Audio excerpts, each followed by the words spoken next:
بسم الآب والابن والروح القدس الإله الواحد أمين. قربنا للآخر، وعلشان كده بنقول له اقبل طلباتنا. أمين يا رب.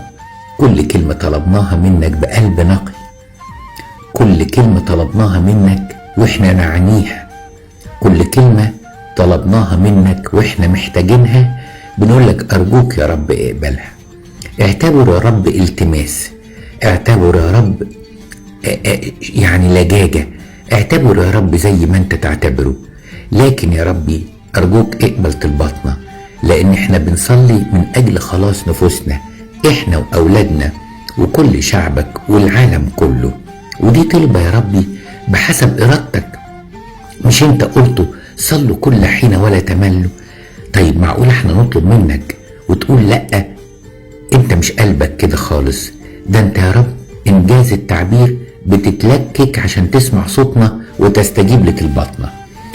احنا يا ربي بنطلب بدالة يا ربي ان انت ابونا واحنا اولادك، ومفيش اب بيكسر بخاطر اولاده. فرحنا يا رب باولادك جوه كنيستك، البعاد يا رب رجعهم، المشاكل الاسرية يا ربي انت قادر انك انت تفكها من عندك. الشيطان شادد قوي قوي قوي قوي، واحنا ما عندناش غير ان احنا نتضرع ونطلب منك.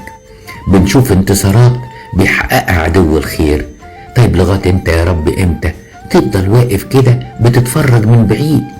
احنا خلاص يا رب ابتدينا نحس ان احنا في الهزيع الرابع، وليس لنا قوة ولا قدرة لكن نحوك اعيننا.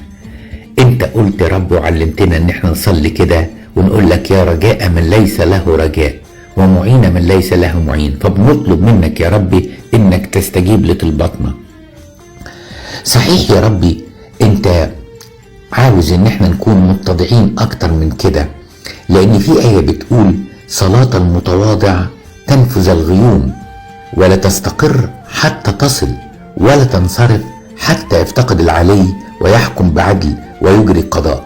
ده اللي قاله يشوع ابن صراخ. فعلمنا ان احنا نتضع عشان طلباتنا تبقى مقبولة. ادينا يا ربي روح اللجاجة وروح الاتضاع وروح الحب للكل، لان لو ما حبناش بعضنا ما يبقاش في عجب لو انت يا رب قدرت بوجهك عن طلباتنا.